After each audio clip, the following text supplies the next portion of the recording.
What is going on, guys? In today's video I will show you the best one-shot mercenary build in Path of Exile 2. So in this guide I will give you a quick overview of this setup. Then I will explain what skill gems and upgrades should you focus on. Then as well we'll see what is the best gear and how to get it for both the mid-game and end-game. And then finally we will go over the passive tree, attributes, your skill rotations, and even what Atlas passive should you use, so we would be able to get the highest damage possible and much more. If you're looking for this build on the website, then click my link in this video's description or the pinned comment. This setup is known as the Grenade Gemling Legionnaire build that detonates gas grenades with a variety of detonator skills, such as the explosive shot or the explosive grenade, to create screen-wide explosions that can one-shot massive amounts of enemy groups. Offensively, we will be using the gem-studded ascendancy, which will allow us to use 2 copies of any support gem, which greatly will improve our clear speed, utility, and single target damage. And then defensively, we get access to efficient armor evasion scaling, life recovery, and maximum resistance scaling or strength stacking. So when we combine all of this, we then can create this amazing build that has insane clearing speed and with this type of run and gun playstyle. So let me show you the build. And for the main class, we have the Mercenary, and our ascendancy is the Gemling Legionnaire. Then for the first skill, we have the gas grenade with support gems such as the scatter shot, elemental focus, magnified effect, payload, and fire infusion. Then second, we got the explosive shot with fast forward, primal armament, magnified effect, and payload. Then next we got the oil grenade with encumbrance, strip away, maim, and the spoiler. Next we have the explosive shot with nimble reload, martial tempo, and assault thief. Next we are also using the flash grenade with assault thief, overpower, discombobulate, and the heft. Next we have the artillery ballista with ancestral urgency, fount of rage, and the fount of mana. Then we got the wind dancer with the clarity, cannibalism, and the precision. And finally, for our last one, we got the alchemist boon with no support gems. Most of this setup is structured around using the grenades to instantly delete enemies, so we use gems and skills that will support and increase their area and damage, while the rest are powerful buffs and utility skills that usually get activated in the background.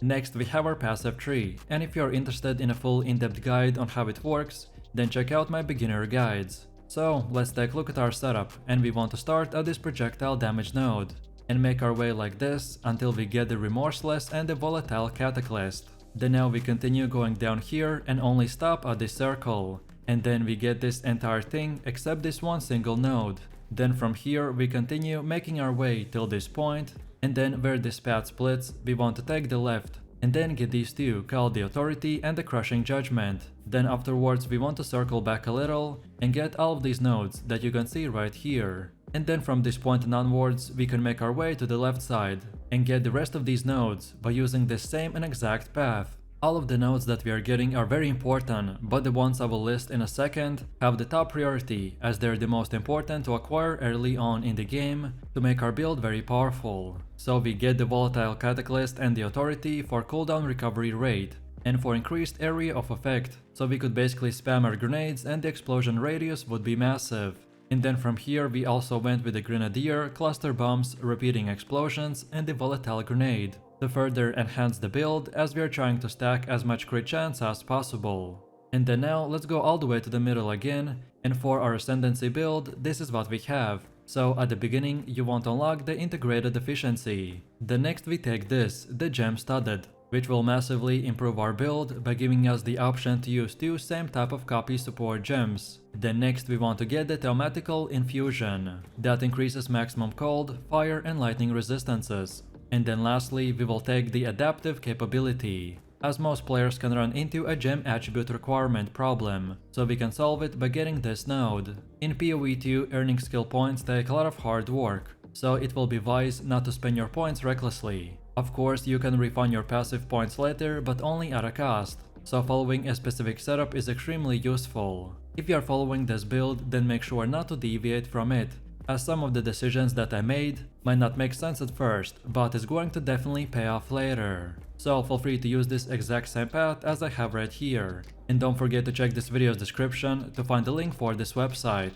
and this should make it easier for you to follow the tree. Next up we have our Atlas passives. And the general idea behind this is to aim for bonus passives that spawn a lot of grouped up monsters, such as in expeditions or in the rituals. So then when we start, we want to first of all get this bottom left side like this, then now we want to go to the top right side and get all of these passives. And then finally from here you want to go to this top middle / top left side and get the rest of these passives in no particular order. Then next we have our gear. The weapon of our choice is the advanced bombard crossbow. This is the most important item as you want to acquire a high physical damage crossbow, ideally on this advanced bombard crossbow, or as well you could get it on the expert bombard crossbow, for grenade skills firing an additional projectile. But with that said, if you got a different high physical damage crossbow on another item, then that can work as well, only if the damage is high enough. Then for the helmet we want the advanced spired great helm with armor, and for more stats we want accuracy, even more increased armor and max life.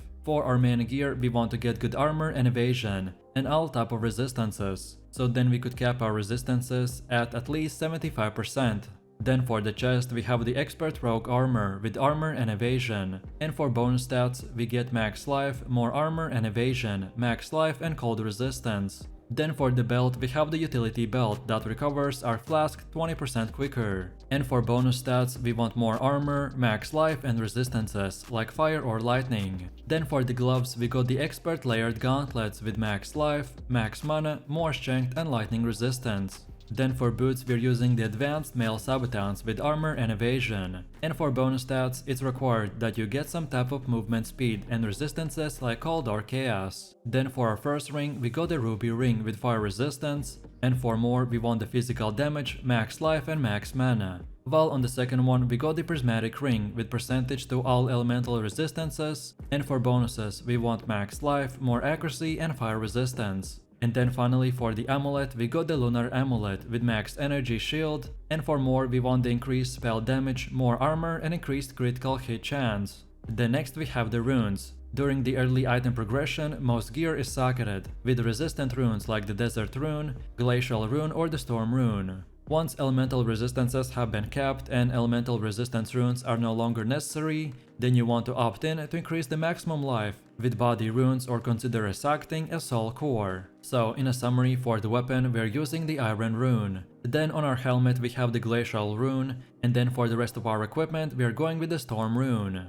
As the game just launched, so this is a starter setup, which should be more of an example of what stats and prefixes to look for. And as far as getting this gear goes, by far the best way to get better gear in the campaign is to check the vendor in the town each time you level up, as vendors can change their offerings based on your level, so this is the best way to find upgrades. And if you're desperately in the need of a weapon upgrade, then you can even check the previous act vendors as well. And then after level 65, you just want to keep continuing repeating your maps until tier 16. And again, for more in-depth guides on how to get gear, check out my gearing guide video. Then on top of this, we need to quickly look into the charms. Charms are incredibly useful, as by having the right one equipped at the right time can save you from dying. If you are struggling with certain bosses, then look into what gem type they are using, and then use that specific charm to increase your resistance. But as I said, which one you choose will entirely depend on the enemies that you are fighting, so feel free to experiment and mix and match.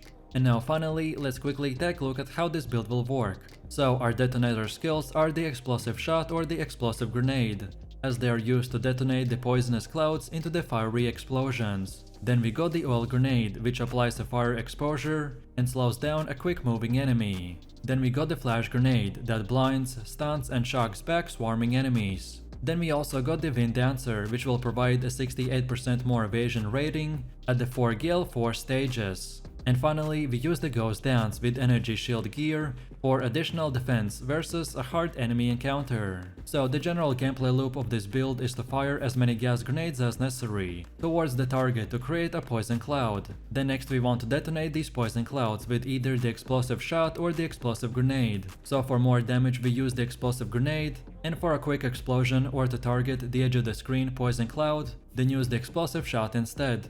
Also, when you are surrounded or to preemptively stun and blind enemies, you can use the flash grenade. In boss fights, using a flash grenade will stagger and interrupt dangerous abilities, which has saved me many times from dying. So, let me know what you think about this build in the comments below. If you enjoyed this, then you definitely don't want to miss my top 3 most OP builds video, where I showed even more powerful builds. So click the screen now and I'll see you in the next one.